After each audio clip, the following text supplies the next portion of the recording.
Bom dia! Estamos de volta com as nossas reflexões matinais à Corsa da Manhã.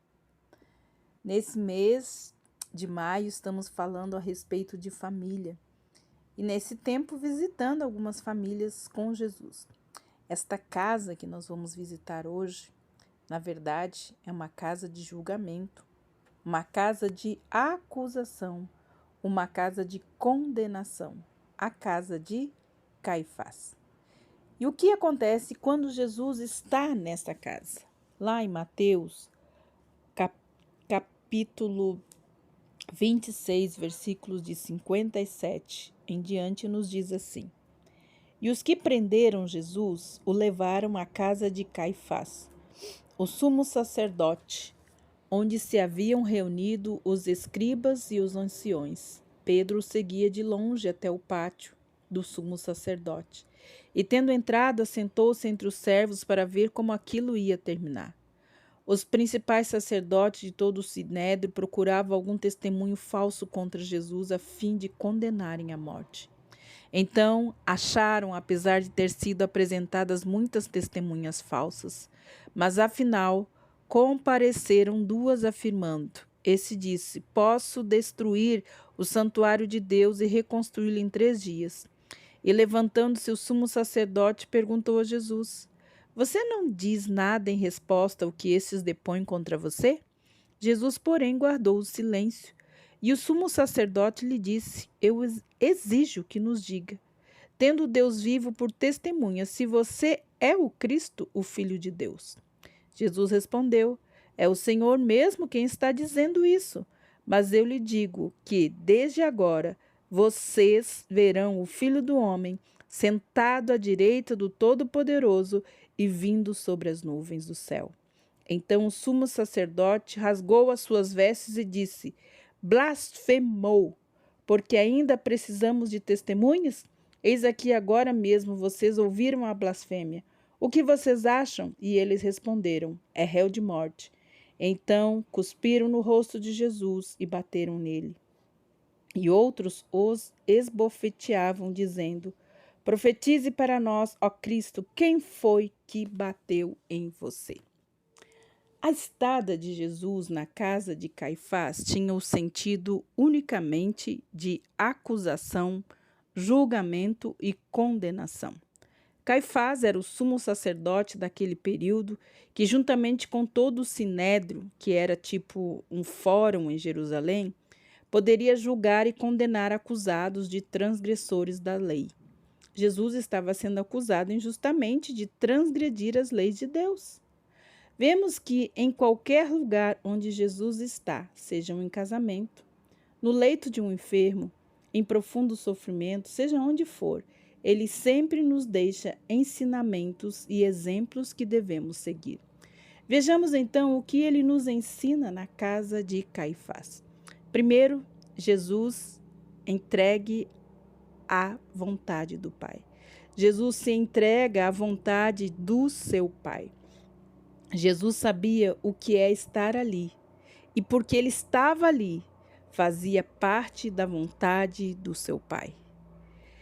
Segundo, cumpria o plano e os propósitos do seu Pai, sendo escolhido então para levar a nossa culpa, como nos fala a palavra de Deus.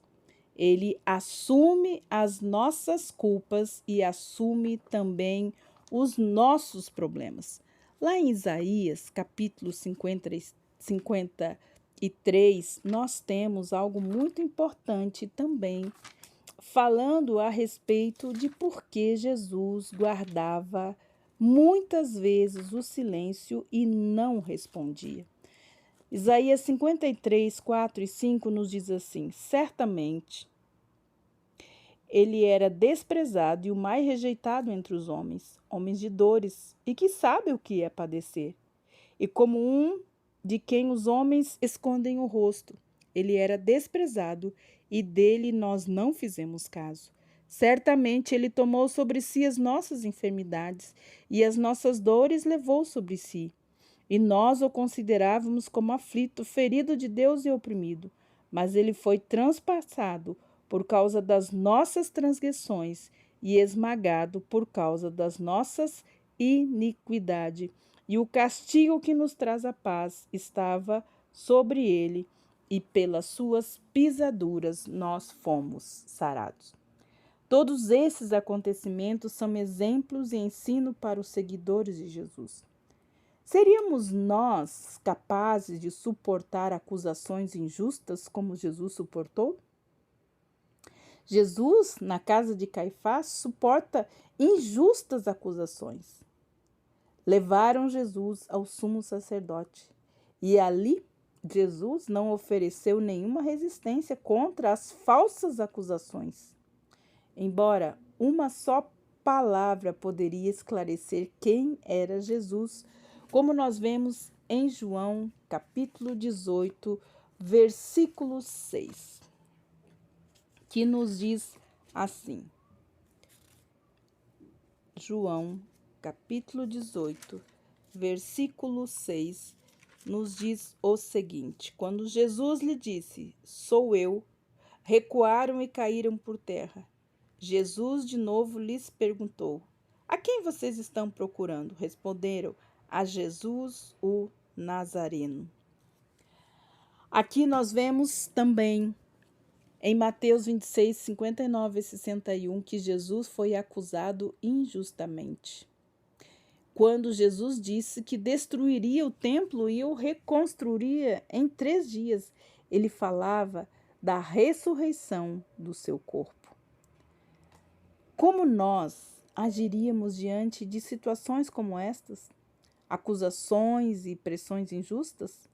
Lembrando que se ficarmos só no conhecimento do que Jesus passou, ele nos deu exemplo e nos ensinou, seria pouco. Precisamos buscar pôr em prática para fazer a vontade do Pai como Jesus fez. Ele nos ensinou a fazer também. O que faríamos nós? Jesus era um testemunho, ele era inocente. De Judas, ele foi traído, era sangue inocente. Da mulher de Pilatos, não te envolvas com esse injusto, diz ela. De Pilatos, ele ouve, eu não vejo nele crime algum. De Herodes, não encontrou nada contra ele, digno de morte. Do malfeitor da cruz, mas este nenhum mal fez. Do centurião romano, verdadeiramente ele ouviu, este é o Filho de Deus. E tantos outros que se fôssemos mostrar aqui nos faltaria tempo. Tanta inocência. Tudo para levar sobre si os nossos pecados, como nos diz 1 Pedro, capítulo 2, versículos 24 e 25. Aqui nós vemos então que Jesus, por bocas de outras pessoas, também foi considerado inocente, porque na verdade ele levou sobre si as nossas dores e as nossas enfermidades. 1 Pedro capítulo 2, versículos 24 e 25 dizem assim: pois ele, quando insultado, não revidava com insultos. Quando era maltratado, não fazia ameaças, mas se entregava àquele que julga retamente, carregando ele mesmo em seu corpo sobre o madeiro os nossos pecados, para que nós, mortos para os pecados, vivêssemos para a justiça. Pelas feridas dele, nós fomos sarados. Porque vocês estavam desgarrados como ovelhas, agora, porém, se converteram ao pastor e ao bispo da alma de vocês.